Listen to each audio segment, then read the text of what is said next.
Pare na ba't nung pinasok ko? My head said she's guilty. She lied to me. Hid everything. Pero itong puso ko, parang gusto pa talaga nitong maniwala na nagsasabi si Lorena ng totoo. Siguro pare dahil may nararamdaman ka pa para sa kanya. Let's be honest, pare. Love has a way of messing with a man's judgment. I loved her. That's a fact. And the worst part is, I think I still do. Even though I know na hindi dapat. Pare,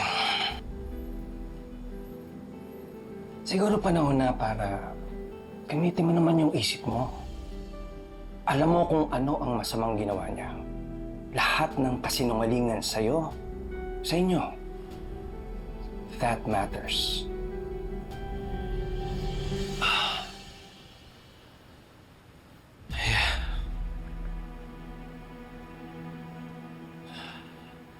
Pero pare hanggang ngayon, hindi ko pa rin lubos na maisip na kaya ba talaga niyang pumatay?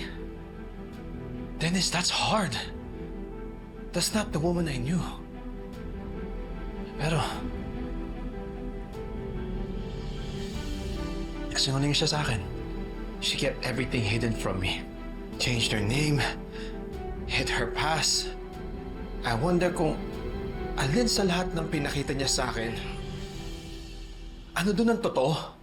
O kung peki ba lahat ng yun? Paano kung lahat ng yun ay kasinungalingan lang? Bawat yakap,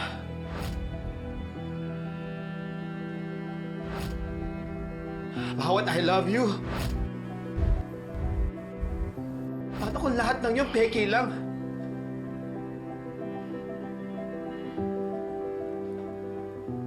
Pare, huwag mong madaliin ang sagot ngayong gabi. Let the facts do the work.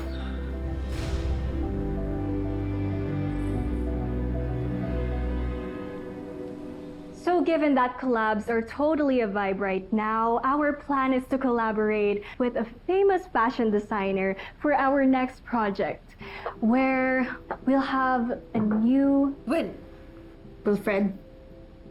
Will? Wilfred, wake up. Excuse me. Is he all right, po? Is there something wrong? Grace?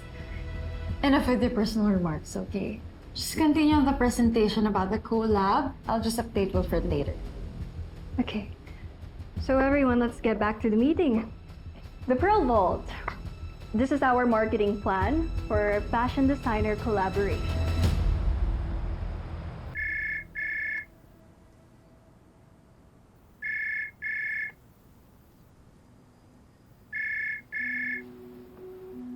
Sorry, Amber. Kailangan mong malaman to. Your dad? He's not doing okay. He's straight up cooked. Why? What happened? Ano nangyayari kay Dad? He looks so stressed sa meeting namin kanina. As in, grabe, I think it's because of the court case. Pero you can see in his eyes na grabe yung pressure sa kanya. As if he's drowning in his problems. It's all because of that Lorena or Carolina Astor. I keep on wishing na sana hindi na namin siya nakilala. Sana hindi na siya bumalik sa buhay namin. I'm sorry, but I'm really blaming her for all of this mess.